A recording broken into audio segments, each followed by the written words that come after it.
first one again, he'll be the 18th captain that returns, a two-year captain, the 18th in the program's history, and that is Zach Martin on the offensive line.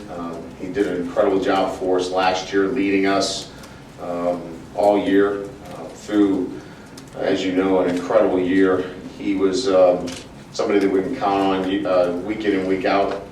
He did that again this year during the off season. He was a great resource for all of our players and the coaches. Bennett Jackson on the defensive side of the ball. Although I talk about the defensive side of the ball, he'll represent the entire football team. We don't have captains that just represent one side. He interacts extremely well with all players, and to be a captain, you can't be just seen as somebody that just sits on one side of the ball. These are guys that interact with our entire football team. He's a young man that came in as an offensive player and now has established himself as a captain.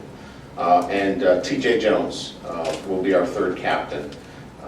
Really proud of TJ's growth and development, and he'll be our third captain this year in 2013.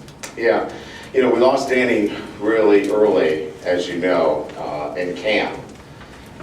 So they were thrust into that position, Sean, real early. And they've handled it very well.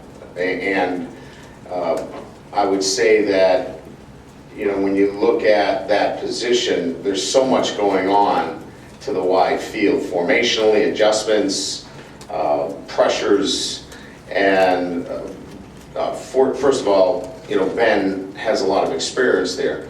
Jalen has done remarkably well in such a short period of time of picking up the defense, and certainly has the athleticism to cover space.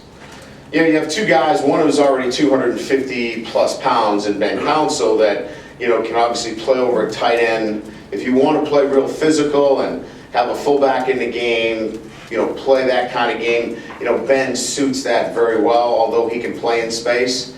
If you want to go three wide, if you want to play an open set, Jalen has incredible athleticism to be able to play in space. So we really think we've got two players there and the depth at that position that we're very, very lucky in losing a player like Danny Spahn to have those two guys. They've done very, very well.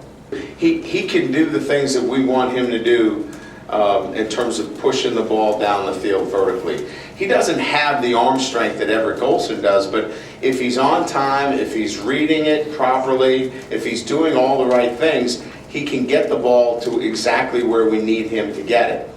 He's matured as an individual as well, and all of those things I have been able to see firsthand. There's no reason why he can't do the things that we're asking him to do, and he's shown us that he can do them.